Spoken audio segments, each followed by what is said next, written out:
Viewing CNN. Is it? When was that? Because I'm interested in the news, you know. I just have it on all day. It's nice to see you, Michael. Great to see you. I didn't know where you'd got to, and suddenly I was watching CNN, and there you were. You saw our show, Showbiz Today. Yeah. Here we are. At 3:30 on Saturday afternoon in the West. Ah, yeah. How'd you like the show tonight? I saw it on television, and I think once I get it cut down and on television, it'll be great. But I mean, for the people who are sitting out there, if you think in terms of that, if you have a show and you have one little major halt, little minor halt, the whole show goes out the window because everybody gets fidgety. We had major halts every 20 minutes. Of course. You know, so there was no way you could get the audience. But just think, you missed watching Hollywood Wives tonight. Did I? Yeah. Well, it's on at the same time. One of my best friends is Jackie Collins. She's going to give me a video cassette anyway. My wife's already seen it. She saw the whole 5 hours last week. Is Shakira a Hollywood wife? Not at all. No. She's an Indian wife. Is Michael Caine a Hollywood husband? No, not at all. There's no such thing. Jackie invented them all. I know that. Yeah. You and I know that. Yeah. Enjoy that beautiful night of 100 stars this evening? It was wonderful. More so backstage than out front, I'm sure, although out front had a spectacular time. But those of us who were able to be backstage in the green room were palling around with people that we've seen in the news. Our mouths were agape. We were astounded with each other. It was Certainly. Faye. So, who's the boss? Well, it seems that I am. You know, I was just telling somebody, Charles Bronson, I'm standing upstairs. This is how great this night is. First of all, you see all these people that you can't believe that they invited you. A lot of guys didn't get invited. What are you doing here? That's a good question. Anyway, Charles Bronson, I look across the room and I see Charles Bronson. He goes like this. What did you do? No, so I didn't know. I thought maybe he was mad at me. But anyway, I came over and I just said to him, I was telling somebody and he was standing there. He says to me, no, he says, I watch your show. He says, I like your show. So It's great. It's unbelievable. How's your little boy? He's 14. We had the talk. No, he's fine. He's growing up. He's growing fast. If I did a show about my daughter growing up on Who's the Boss, and it was called Father's Lament, and my son said, after I'd given him some Father's Lament, he said to me, that's what you meant by Father's Lament. Said, well, I didn't ever dance except ballroom dancing, that kind of thing. You enjoy dancing, huh? For a change, it's nice. All these great stars around you, Charles, so many of them admire you. You're a legend in your own time, as you know, loved around the world. Who among these 300 people tonight did you look up to? I'd never choose one. I liked all of them. They were all, to me, stars. I'm a fan of all of them. It was nice. Anybody special? No particular one. There are some particular ones, but I wouldn't say. I've been on so many locations with you. You've made so many films through the years. You're such a great favorite. Did you ever think that your work, your character would art becoming life? The things that you did in Death Wish, for example, happening in real life, did you ever think that would really happen, Charles? Yeah. This is why probably the story was written. Because it's, all these things are possible. And I'm sure that it must have happened before, but nobody made anything out of it.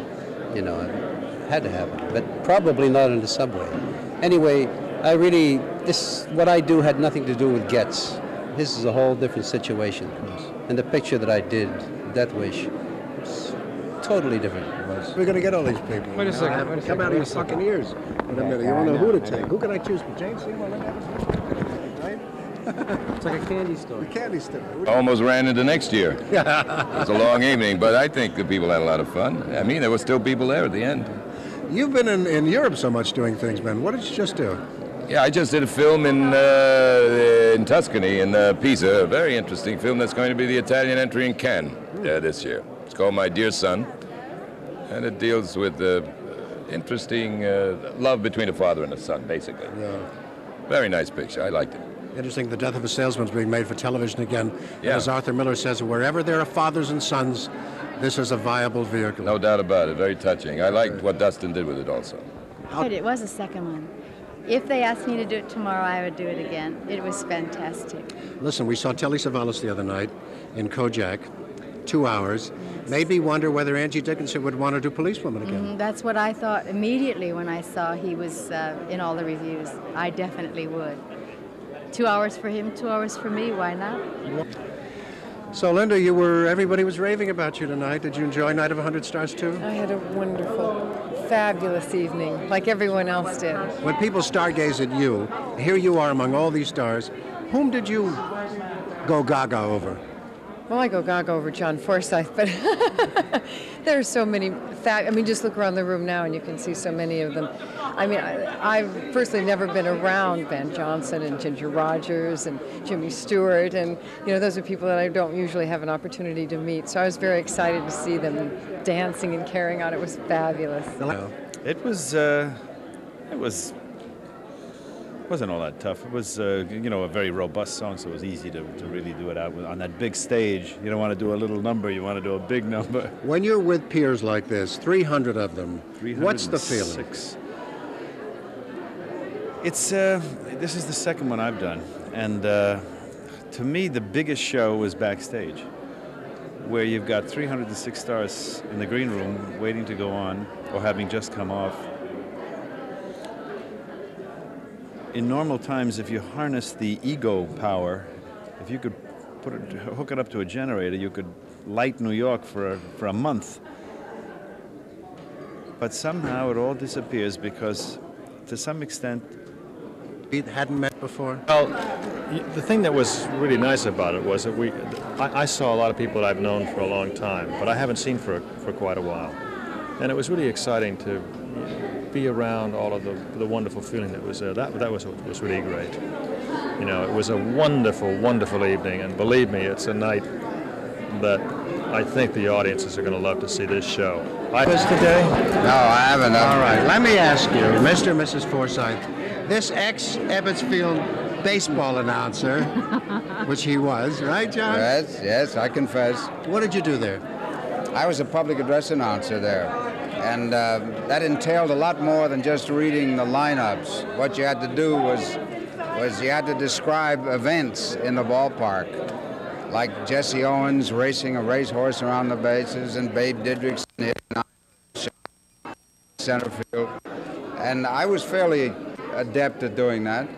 And from that I went on to do some play-by-play down in Philadelphia and up in Boston. If you had your druthers, do you think you'd rather be a play-by-play announcer rather than this whole thing? My wife and my agent would not let me do that. True. Absolutely true. What do you think of this? You have to take a large cut in salary for that. How you doing? You look marvelous. Now you see a piece of salmon after his hard day. No. You look marvelous.